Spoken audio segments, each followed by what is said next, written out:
Kwazuwa mzukuru. Kwazuwa sekuru. Kawadzoka mumatare mzukuru.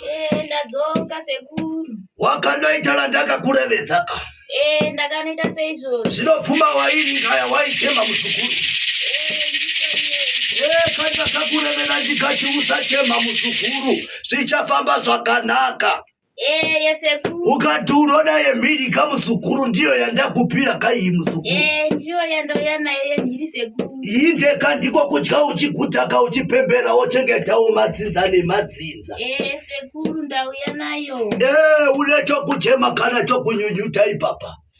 Ndauya ndichibvunza sekuru pfuma ndeyangu chaiyo here. Hongu ndeyako mzukuru, kase kuchema kwawakaita ukati sekuru ndofa nenhamo.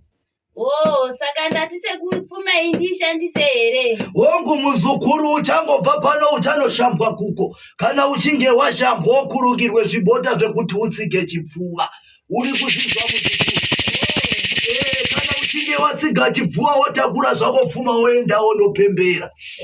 Asi unofanira kuita chipfuva muzukuru, matara aya hafukurwe hapwa. Alright sekuru, andifukure hapwa. Uye pakushandisa pfuma iyoyo usaite risina maturo. Nedzimwe nhambo ungazobvunzwa navachinji kuti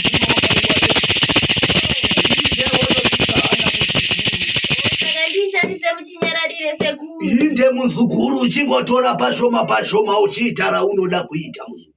Ndazvinzwa sekuru. Rakanaka muzukuru wangu. Alright sekuru. Inde uchasimuka zvako ipapo woenda kudarerepo kumuzukuru, wanokwanisa kukupurwa nokutitwa chipfuva chako. Alright sekuru. Rakanaka muzukuru. Alright. Rakanaka. Unoridze mpururu uchisumuka ipapo. Unoridze mpururu. Inde muzukuru. Ndoda kuti mundiudze kuti zvii zvakanyatsoitika kuti muzove nemari yakawanda siyataona musaranasi.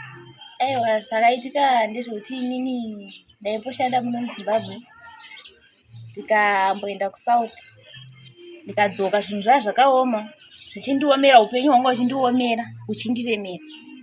Ndikadzoka ndikapinda mutauni, ndikamboshanda mutauni muna Bengu. Kanzuru nepolisi anga ari mahwani angu, ndanga ndisina mufaro nekanzuru nepolisi.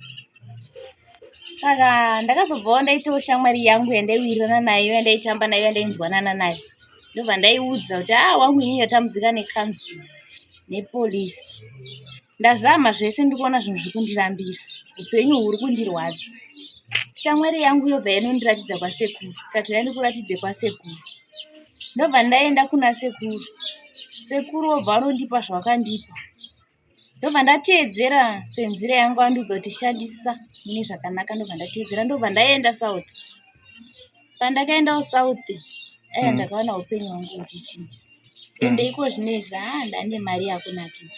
Ende ndiri kunzwa kufara nebhegi randanaro. Alright.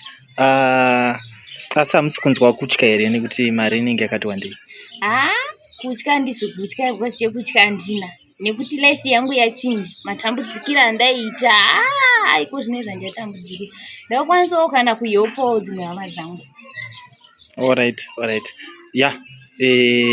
Vanhu kumativi mana enyika amuri kunzwa sisi vari kupembera nekufara.